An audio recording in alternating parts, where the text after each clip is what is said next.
Hi, and welcome to today's Daily Focus. I'm just really in awe where I am right now. I'm sitting at the desk of Ben Gurion, one of the founders of Israel, its first prime minister, and the most amazing thing, he was a dreamer. He dreamed that Israel could be a nation again. And when he finished his job at the Knesset as the ultimate ruler of this nation, he came down to the Negev, met up with 17 young people, and began to have another vision for this kibbutz here to rise up.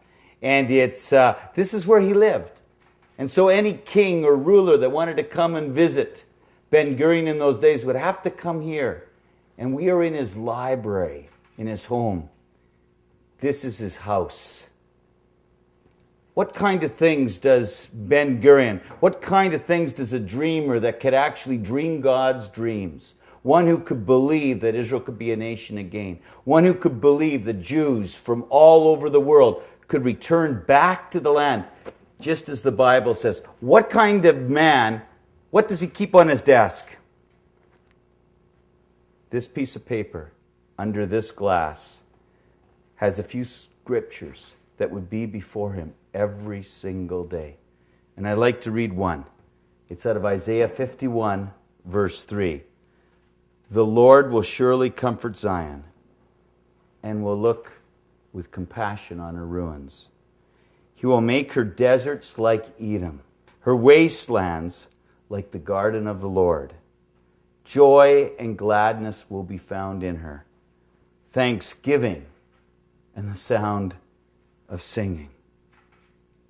We need to realize Ben Gurion believed in streams in the desert.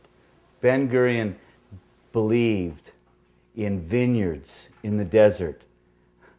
After we leave this house, we're going to go taste some wine that's here in the middle of the Negev, in the desert. He believed in this. He believed that people would dream these things and come here, and they're really dreaming God's dreams.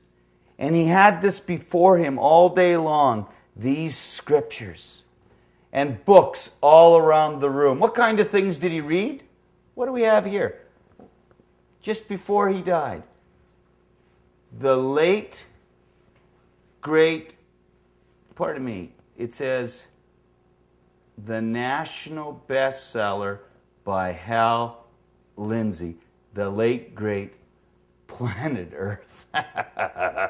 This man read. He's got so many books. There's another library in Tel Aviv that has part of his 35,000 book collection. He was a reader. He read the Bible. He understood that God had a plan for Israel. Do you? Do you believe that he's called another people that once were not his people to comfort his people? Isaiah 40, verse 1. I want to encourage you. I want to encourage you from Sde Boker, here in the Negev desert. Some would say in the middle of nowhere. Ben Gurion would say a place that will be populated by many. In fact, one of the last things that was on his heart before he died was that the American Jewry would come and populate the Negev. The Bible teaches us that they'll come from all four corners of the earth. David Ben Gurion's dream will come to pass. Maybe not all in his lifetime. Much has happened even since he's passed on. But I want to encourage you to be a part of what God is doing in this hour.